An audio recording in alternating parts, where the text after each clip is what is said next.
How does Christianity relate to Jungian psychology? First of all, there are Christians and there are Christians.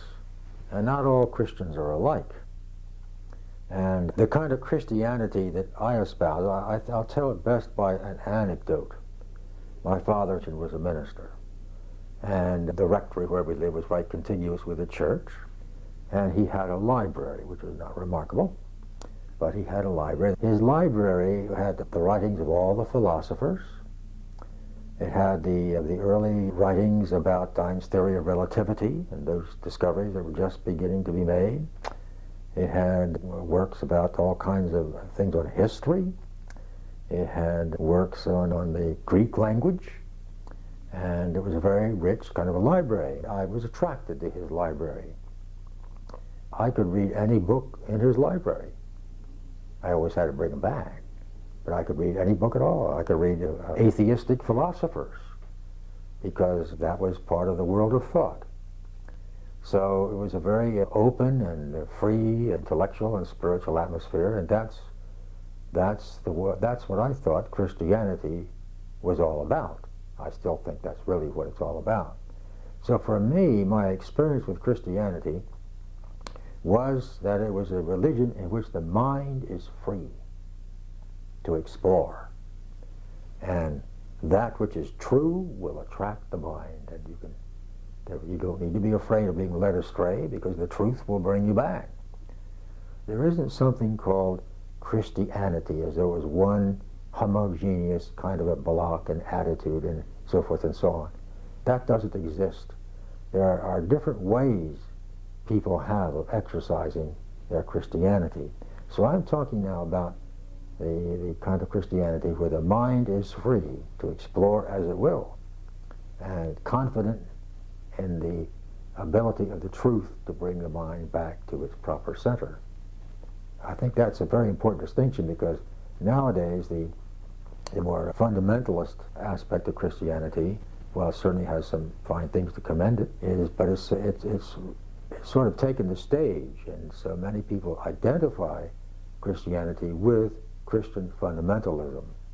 And now the Christian fundamentalists do not care for Jung. I think the fundamental point of view of Christian fundamentalism is the psychology and probing of oneself is not only not necessary, but I think they would have a negative view of it. Because if you start probing into the unconscious, you meet all kinds of things, you know. You meet all kinds of shadowy realities, and this and that and the other, and God only knows what you'll meet. Now, and so I think their attitude is, rather than explore those things, is to shut the door on those realities. Now, as soon as you begin shutting the door on certain things, then you have to narrow your scope down. And I think that's what fundamentalism does. I think it's what fundamentalism does in any religion. Now, with the kind of Christianity I espouse, there is no conflict because of the reasons that I gave you. But with others, there would be. And they would identify somebody who probes the world of dreams. They might have very dark things to say about such a person. Although the Bible itself had a different point of view, you know. The Bible was filled with dreams. And there's a quotation from the book of Daniel. King Nebuchadnezzar had a dream and sent for Daniel to interpret the dream. And the king said, "Why did I have this dream?"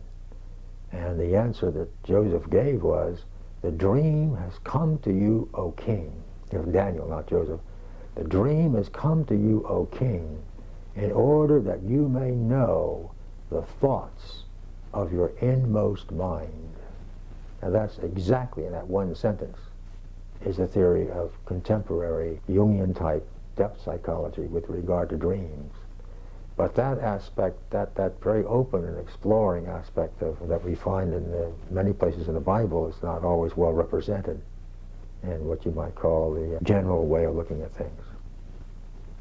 Now, on occasion, for example, you criticize Jung's ideas on evil. Oh yes, I don't agree with Jung on those things.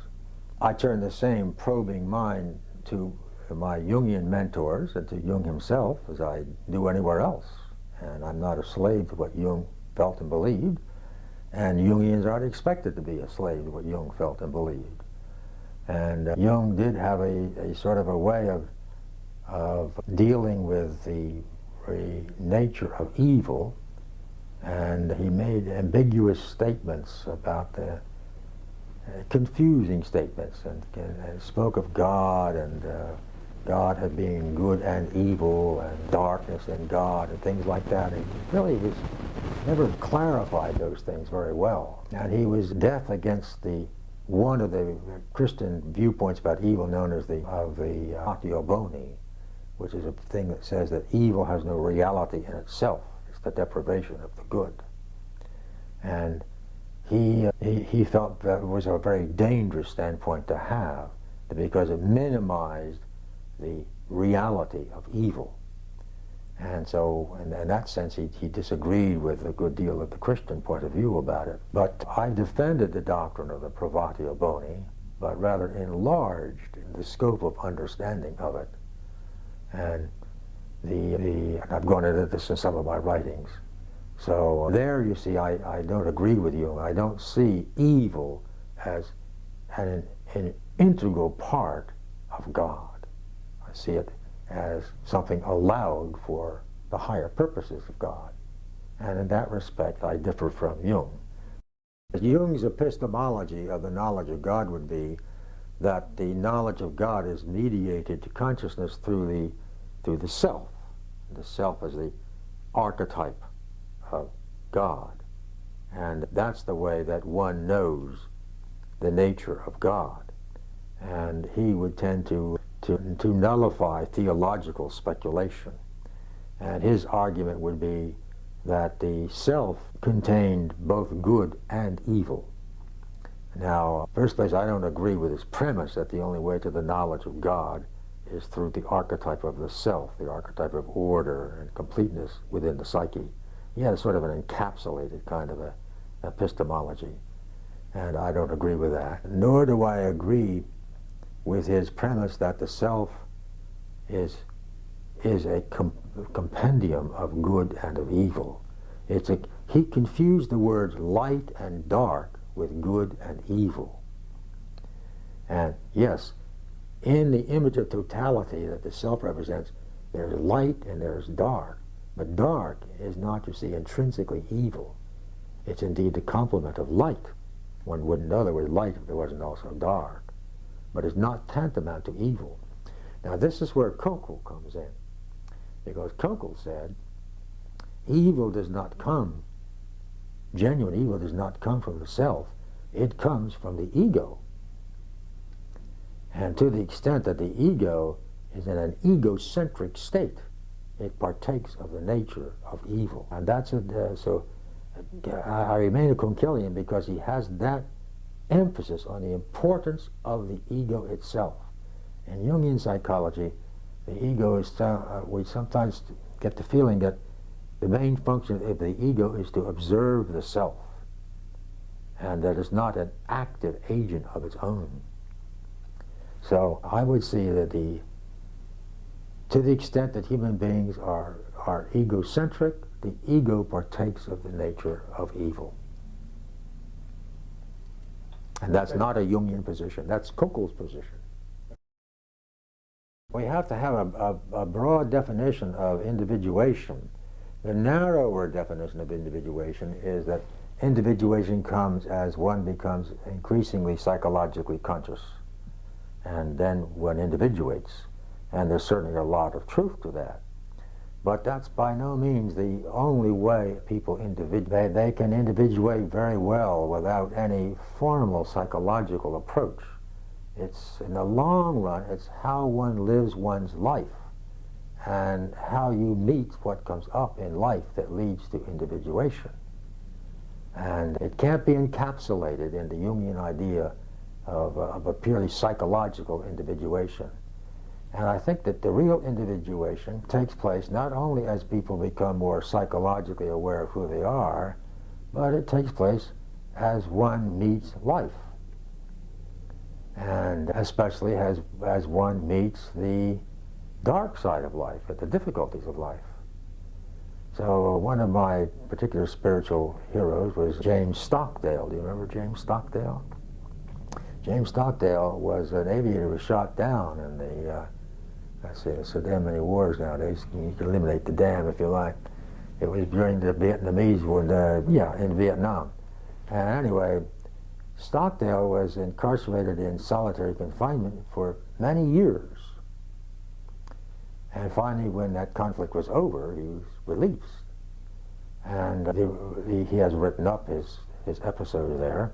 I conjecture to myself that I would have survived possibly for a week, never for more than 2 weeks. Of course, you don't know. Maybe if I'd been in that, I would have done better than I think. But he survived for something like 8 or 10 years and emerged a healthy man. And he tells how he did it. And the bottom line as to how he and others who survived he says, we lived for others.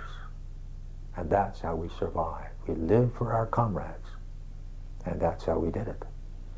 Now, that's individuation too, you see.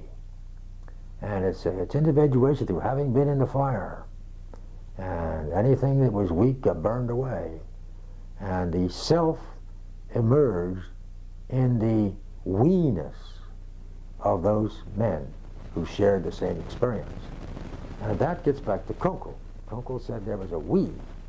The we, he said, comes when the egocentricity of the individual is no longer there.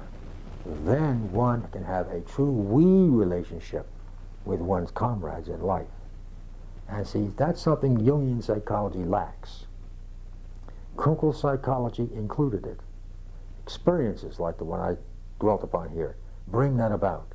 So I have a broader feeling for individuation than I think that Jung had. I feel his point of view was too narrowly psychological, and important though that is, and that these other factors had to be contributed. Now, I'm not putting down the psychological, the importance of getting insight and understanding and identifying our complexes and understanding our ego psychology is tremendously important, and people who don't have some of that aren't going to get very far in the spiritual life, and they aren't going to get very far in their relationships with others. But see, I think I'm trying to get across here, I have a much more composite, larger view of how this process of individuation takes place. And at some point, the more narrowly psychological meets up with something that can only be called the spiritual. And that has to take us further. And what about from the Jungian side? Do you think there's any real interest in a dialogue with Christianity, or is... Well, I don't know how one can generalize about that. I suppose that I would think that among lots of Jungians there would be a lot of interest in I think they would be very interested in more of a dialogue with, I would say, the organized Christian position. I don't know how open they are to it. I think there are certain prejudices and biases that they carry into it. There's not enough discrimination from Jungians about that there are many different ways of being Christians, you see. I'm a Christian, but I don't think like fundamentalists think, you see. I'm just light years away from that for the reasons that I've explained. It's a totally different attitude, totally different psychology. And I don't think many Jungians are sufficiently aware of the diversity of attitudes that people call Christian. If you had talking to people who have a sort of budding interest in this dialogue, what's your advice to them? Well, I suppose if they were really interested in this dialogue, my advice would be to get some analysis if they haven't had it already. Because you can't really go very far in this dialogue without having gone through your analytical process. It'd be like talking about swimming without having learned how to swim or something. It's not a very good image, but something like that. So I would have that. Let's see. What other advice would I have for people who are interested in that dialogue? I would certainly encourage the development of an attitude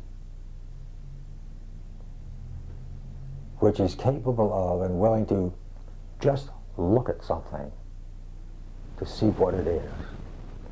Not many people are willing to just look at something to see what it is. They already have a resistance or preconceived idea or whatever.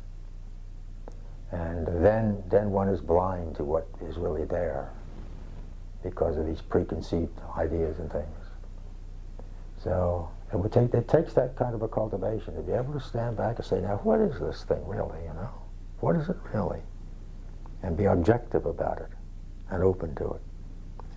And that also takes, I think, a certain amount of trust and a certain amount of ego strength.